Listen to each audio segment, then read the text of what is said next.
Yo, what's good everyone? It's MJO23Dan back with another video, and today's video I have your comparison of the OG Air Jordan 14 Last Shot versus the 2018 Air Jordan 14 Last Shot. Let's go.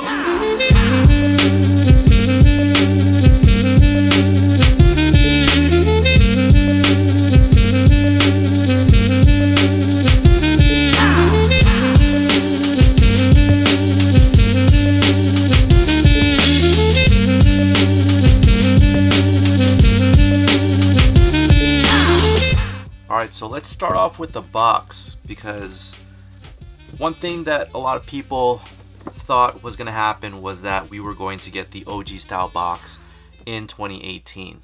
Box is a silver box, just as you see here. Pretty sturdy. These boxes were pretty good back in the day. Lift them up. It's got the regular paper in there. And then here is the 2018 box. It's a plain black box with the gold Jumpman on it, and the the old school paper with it, with a 23 in gold. But a lot of people were confused about why they got this with the Air Jordan 14. As you guys know, the 11s came in a different box, pretty much the OG style box, and then the 3s with the elephant print and the 4s with the cement print. But again, this is what the 2018 came with in the black style box.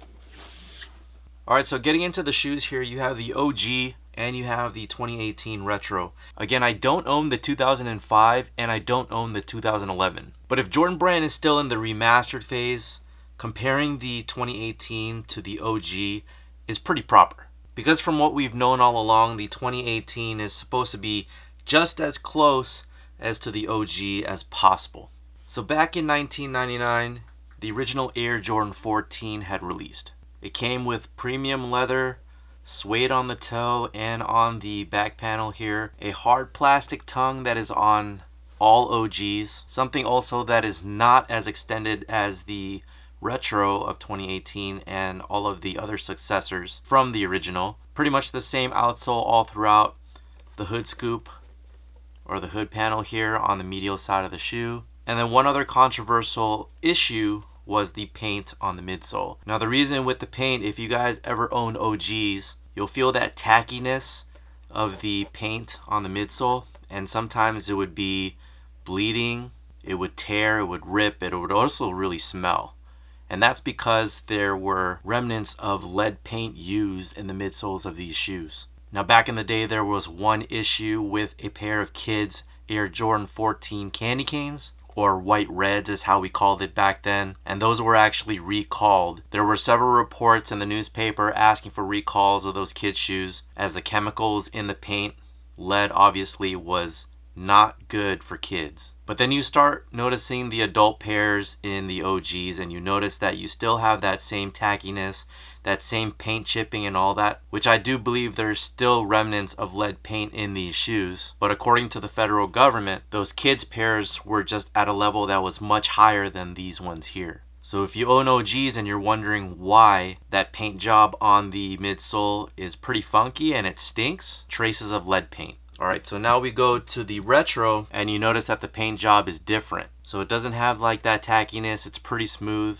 although they used a different foam in this. So one thing I didn't like about the foams used in the Air Jordan 14 midsole, and I've noticed this with all other pairs when I was trying to actually swap this one out for another, is that there's pretty bad creasing on the midsole altogether. And every time I've opened up a box when I was trying to pretty much swap out the shoe, I noticed these really bad creases on the midsole, and I think Jordan and Nike overall should really try and correct it, because it doesn't look great.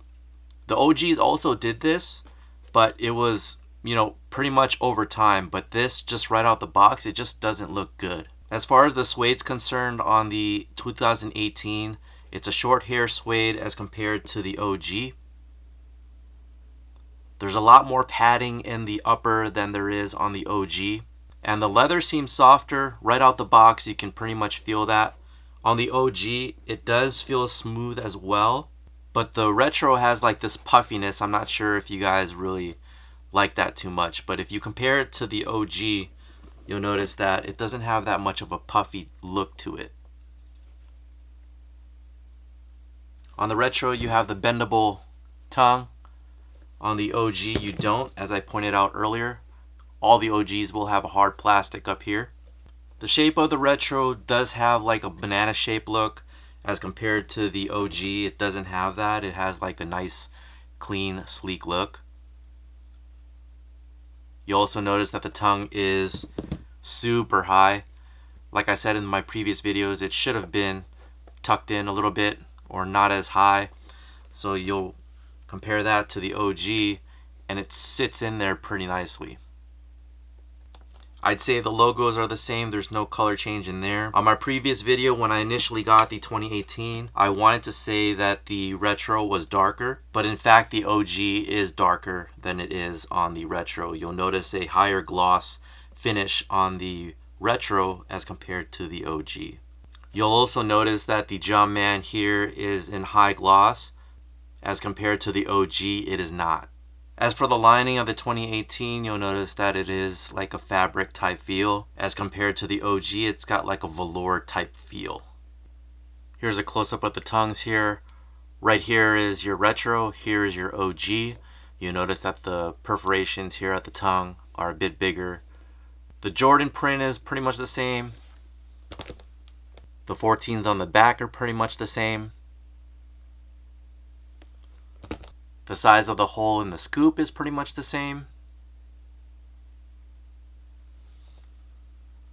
Overall, I think Jordan Brand did a great job on the retro of 2018. Other than the high tongue, the suede, the midsole, and the color, I think Jordan Brand did a great job. If you guys found this video helpful, let me know down in the comment section below.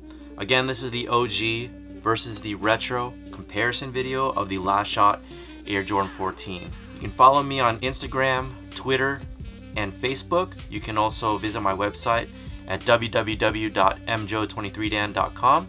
Besides all that, thank you guys for watching. Thank you guys for your support. Talk to you guys soon. Take care.